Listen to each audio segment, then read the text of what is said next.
கர்த்தரை நான் எக்காலத்திலும் ஸ்தோத்தரிப்பேன். அவர் துதி எப்பொழுதும் என் வாயில் இருக்கும்.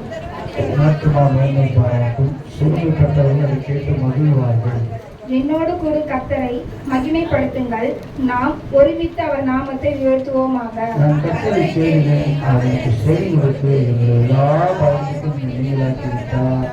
அவர்கள் அவரை நோக்கி பார்த்து பிரகாசம் அடைந்தார்கள். அவர்கள் முகங்கள் வெட்கப்படவில்லை.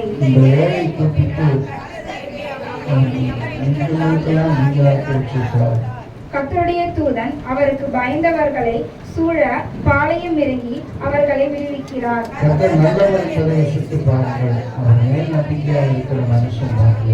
கர்த்தருடைய பரிசுத்தவான்களே, அவருக்கு பயந்திருங்கள். அவருக்கு பயந்தவர்களுக்கு குறைவில்லை.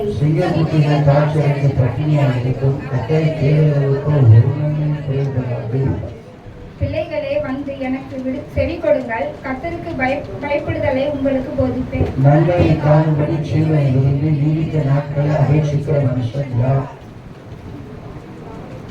தீமையை விட்டு விலகி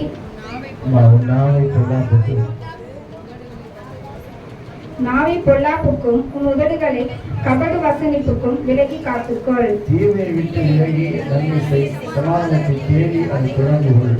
கர்த்தருடைய கண்கள் நீதிமான்கள் மேல் நோக்கமாய் இருக்கிறது. அவருடைய செவிகள் அவர்கள் கூப்பிடுதலுக்கு திறந்திருக்கிறது.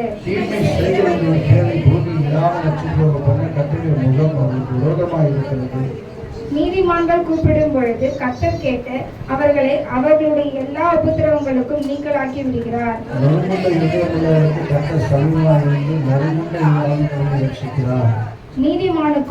நீதிமானுக்கு வரும் துன்பங்கள் அநேகமாய் இருக்கும். கர்த்தர் அவனை அவைகள் எல்லாவற்றிலும் நின்று அவனை விடுவிப்பார்.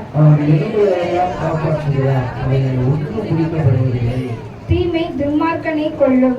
நீதிமானை பகைக்கிறவர்கள் குற்றவாளி ஆவார்கள். ஆத்மாவை மீட்டுக் கொள்கிறார்.